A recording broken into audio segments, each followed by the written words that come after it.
ঝড় মৈত্রী দেবী। ঠিক উত্তরটি বেছে নিয়ে লেখো। একের দিকে পশ্চিমবঙ্গের কালবৈশাখী যে ঋতুতে হয় গ্রীষ্ম। দুই দিকে দিনের যে সময়ে কালবৈশাখী ঝড় আসে দুপুর। তিন দিকে যখন ঝড় ওঠে তখন আকাশ থাকে কালো। চার দিকে গ্রীষ্মের একটি ফুল হলো গন্ধরাজ।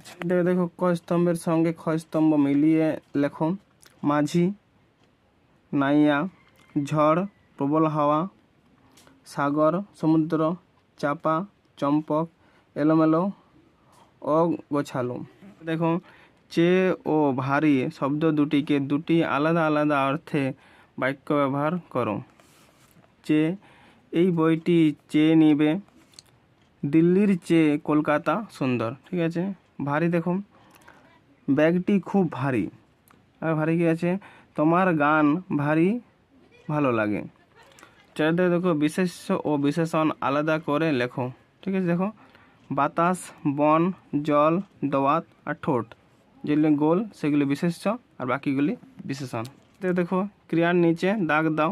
দাগ দিচ্ছি এলো, আসলো, ঢালি, পালিয়ে, দেখি। দেখো কোনটি বেমানান তার নিচে দাগ দাও। দেখো কালি, হাটবার, ছেলে, কালির দোয়াত, মাঝি। অন্ধকার শব্দটির মতো দন্তন্য এর প্রয়োগ আছে এমন 5টি শব্দ তৈরি করো। যেমন বন্ধ, অন্ধ, গন্ধক, গলাবন্ধ, বন্ধন। থেকে এলোমেলো বর্ণগুলিকে সাজিয়ে শব্দ করো। দেখো এখানে এলোমেলো, আকাশখানা, তাড়াতাড়ি, এর বকুলতলা, এটা মনে হয় একেবারে হবে। একেবারে, যেহেতু এখানে একেবারে আছে একটা। 9 দাগে দেখো আকাশখানা একেবারে কালো। 2 দাগে আসলো মাঝি তাড়াতাড়ি। 3 দাগে আমার যেন লাগলো ভারী আলো। 4 দাগে হাসলো কোমল ঠোঁট মেলে। দেখো কালির দোয়াত কেমন করে হঠাৎ দিল। এ দেখো বাক্য রচনা করো। হাট ভালো, সময় পাড়ি ভীষণ। হাট, দেখো বৃহস্পতিবারে হাট বসে। ভালো, সবাইকে ভালো মানুষ হতে হবে। সময়, সময় নষ্ট করো না। পাড়ি, সাগর পাড়ি দেব। ভীষণ, আজ ভীষণ গরম। বিপরীতার্থক শব্দ লেখো।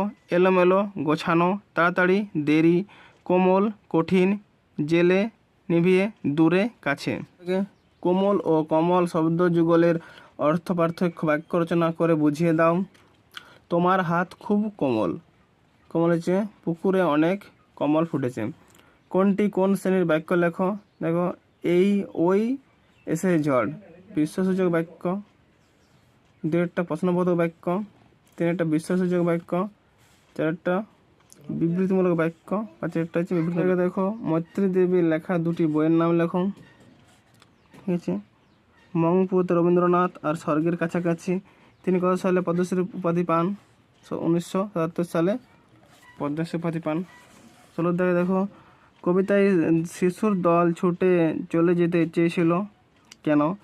আকাশখানা একেবারে ঢেকে গিয়েছিল বলে। 16 দিয়ে দেখো দুপুরবেলা চারিদিকে অন্ধকার হয়ে গেল কেন? সমস্ত দিক কালো আর কালো তাই। 3 থেকে দেখো পালিয়ে গেল অনেক দূরে। কে পালিয়ে গেল? আকাশ। পালিয়ে সে কোথায় গেল? 7 সাগরের পারে। 4 দিকে দেখো ঝড়ের সঙ্গে শিশুর মনে কিসের তুলনা করা ধরা পড়েছে? 16 দেখো ঝড়ের বর্ণনা দিতে মেঘ করে আসা আর বিদ্যুৎ চমকানোর কথা কবিতায় কোন কোন পংক্তিতে পড়েছে? 2য় পংক্তিতে, এটা শেষ পংক্তিতে। ঝড়ের সময় নদী বা সমুদ্র থাকলে কী ধরনের বিপদ ঘটতে পারে তোমার মনে হয়?